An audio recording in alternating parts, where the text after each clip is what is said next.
história não acaba aqui. Entretanto, Jonas teve uma experiência. Diz assim o versículo 17. Deparou o Senhor um grande peixe para que tragasse a Jonas.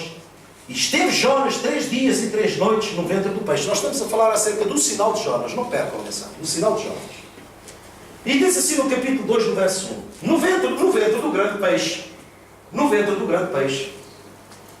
Jonas orou ao Senhor.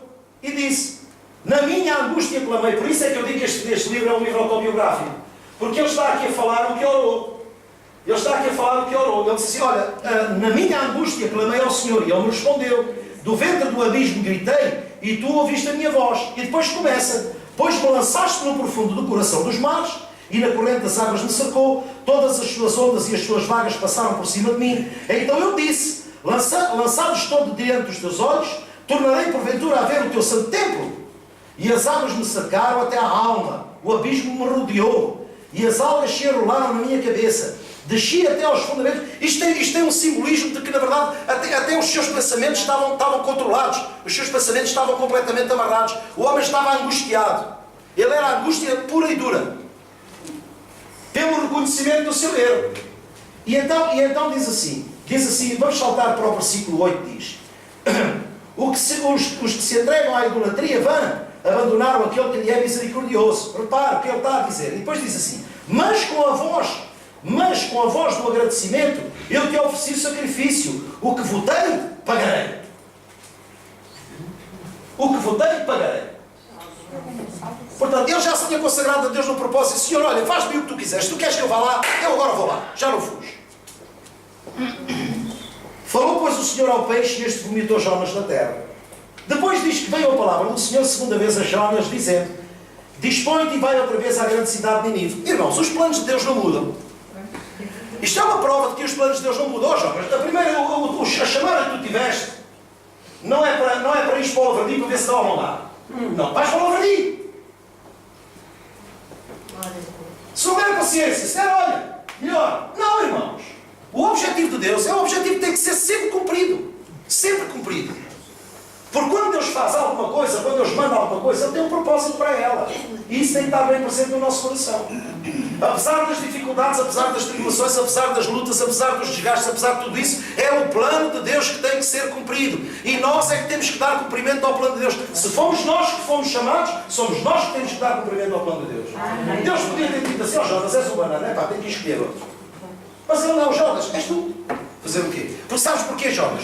Não é só o povo de Nínive que precisa de salvação, és tu que precisas também.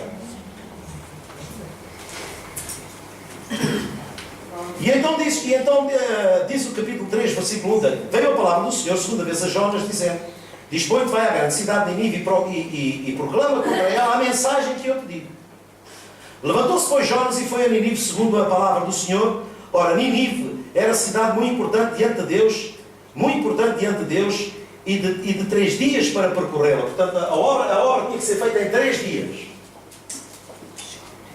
Começou Jonas a percorrer a cidade caminhando um dia, e pregava e dizia: ainda 40 dias e Nínive será subvertida. Os ninivitas, o que é que aconteceu? Caíram em Deus. Ou seja, as coisas começaram a ocorrer ao contrário daquilo que Jonas expectava. Jonas foi, mas seguramente ele disse: Senhor, olha, eu vou para obedecer, é uma espécie de... se for para morrer lá, morro lá. Mas na verdade o plano de Deus era levar salvação àquela cidade. O plano de Deus é trazer salvação à nossa cidade. O plano de Deus é trazer salvação à nossa família. É trazer salvação à nossa vida. Então nós também temos que ser participantes desse plano de salvação. Olha, nós vimos na sexta-feira a conversão do genro da irmã Maria do Patrocínio e da filha. Quanta oração tem gostado, não é, irmã? Quanta oração tem gostado. Mas Deus é fiel, irmão. Mas Deus é fiel, irmão. Deus é fiel. E diz: os ninivitas creram em Deus e proclamaram o jejum e vestiram-se de panos de saco desde o maior até o menor. Chegou esta notícia ao rei de Nínive, e ele levantou-se do seu trono, tirou de si as vestes reais, cobriu-se de pano de saco e assentou-se sobre cinzas. Isto era um sinal de quebrantamento no Antigo Testamento. O saco e a cinza, o saco é um pano velho, é uma sarapilheira, uma coisa... Portanto, era dizer assim: olha, assim como eu estou por fora, eu estou por dentro.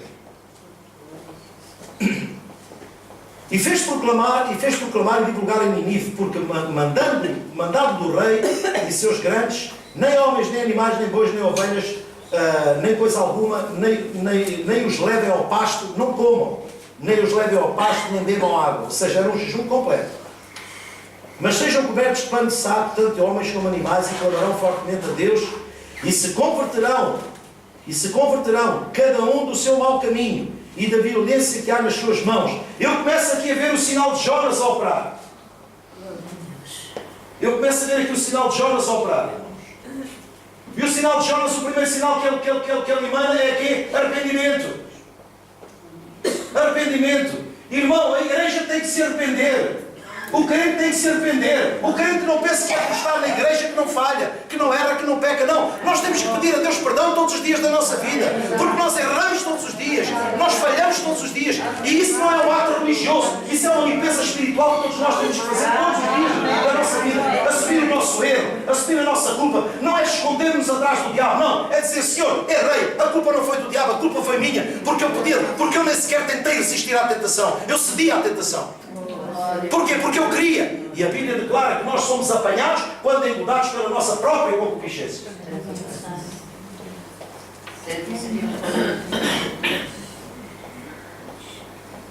Louvado seja Deus. E diz o verso 9: quem sabe se voltará a Deus e se arrependerá e se apartará o furor da sua ira, de sorte que não pereçamos.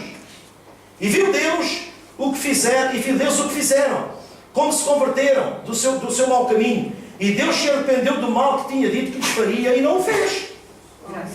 Porque Deus é um Deus justo.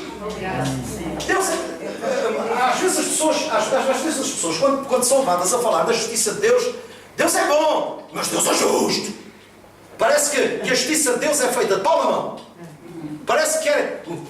Deus é bom, irmão, mas Deus é justo, irmão. Olha, cuidado com a paulada que vem sobre ti. Não. Parece que querem fazer de Deus um Deus tirano. A justiça de Deus na boca do crente é vingança. Às vezes o sentido de justiça de Deus na boca do crente é vingança. Tomara eu que aquilo acontecesse, porque aquela pessoa anda mal, porque a outra pessoa anda mal. É o julgar. E aqui o que é que aconteceu? Fruto do arrependimento. E o que é que Deus fez? Deus intentava uma coisa, mas porque o povo se arrependeu, Deus disse, não há razão para eu fazer. Porque se eles não mudassem, então aconteceria o que eu falei. Porque eu dei-lhes 40 dias. Em 3 dias, 120 mil pessoas se arrependeram. Nunca vi nenhum pregador ganhar tanta alma em 3 dias. Jonas em 3 dias naquela cidade ganhou 120 mil pessoas para Deus. Porquê? Arrependimento, arrependei-se. Olha que é verdade, olha que o meu Deus está a falar a sério. Arrependam-se. E o povo arrependeu-se. O povo disse, na verdade nós andamos em maus caminhos. Porquê? Porque foi muito importante, aqui não mostra, mas foi muito importante o testemunho daqueles que foram ganhos no barco. Ou vocês pensam que aqueles que foram ganhos no barco ficaram na praia? Não! Eles quando chegaram à terra, irmãos, eles foram logo os primeiros a falar o que tinha acontecido. Seguramente. Eles também foram um potencial em evangelismo. Isto agora estou eu a falar. Porquê? A Bíblia não mostra isto. Mas repara uma coisa. O que é que você fazia se fosse consigo? Se fosse consigo, o que é que você fazia? Se você fosse tirado de uma tempestade daquelas, sabendo que tinha sido Deus, que tinha sido a mão de Deus a tirá-lo, você nunca mais escalava. E eles calaram-se. Seguramente não. Seguramente não. Para haver uma conversão de tal forma, tinha que haver trabalho deles por trás também. Deus também os usou seguramente. E então aqui mostra claramente o poder da palavra de Deus que leva uma cidade completa a arrepender-se. E então diz o capítulo 4. Com isso desgostou-se Jonas. Jonas ficou muito aborrecido. Porquê? Porque Jonas pregava a condenação. E queria ver o povo condenado. Muitas das pessoas que ainda vivem debaixo do Antigo Testamento querem ver exercida a justiça de Deus ao jeito deles. E então Jonas ficou muito aborrecido. Com isso desgostou-se Jonas extremamente e ficou irado. E orou ao Senhor e disse, Senhor, não foi isto o que eu disse? E depois começou a querer argumentar com Deus. Olha, sabes, por causa disto é que eu fugi de ti a primeira vez. Para a morte há sempre uma desculpa.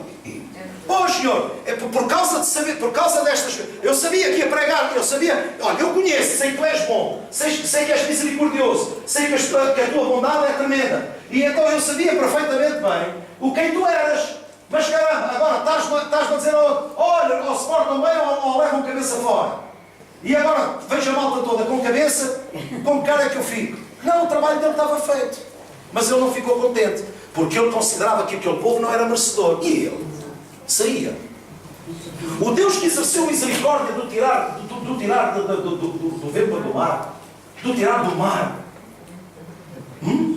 ele merecia esse gesto de misericórdia. Pois é, as pessoas às vezes recebem os gestos de misericórdia, mas esconderam os outros. Há pessoas que Deus exerce misericórdia na vida. Falem comigo, é verdade? Não falem, façam só assim. É verdade, irmãos. A graça de Deus veio à minha vida, eu fiz uma asneira, Deus perdoou-me. Mas eu logo estou pronto para criticar o irmão quando o irmão falha. Mas caramba, mas Deus vai à vida dele e vai fazer à vida dele o que fez na minha. Senhor, o que fizeste à minha vida, faz na vida daquele meu irmão para que ele não se perca. Esse tem que ser o propósito que tem que estar no nosso coração, irmão. E então diz, então fez o Senhor Deus nascer uma planta que subiu por cima de Jonas. Perdão.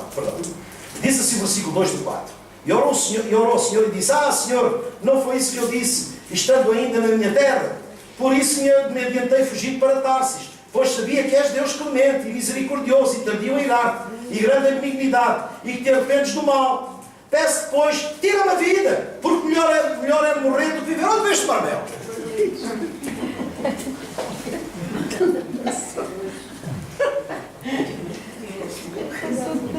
Então quer dizer, vê que Deus é um Deus misericordioso, Deus é um Deus bondoso, e em vez de se alegrar em Deus, fica revoltado.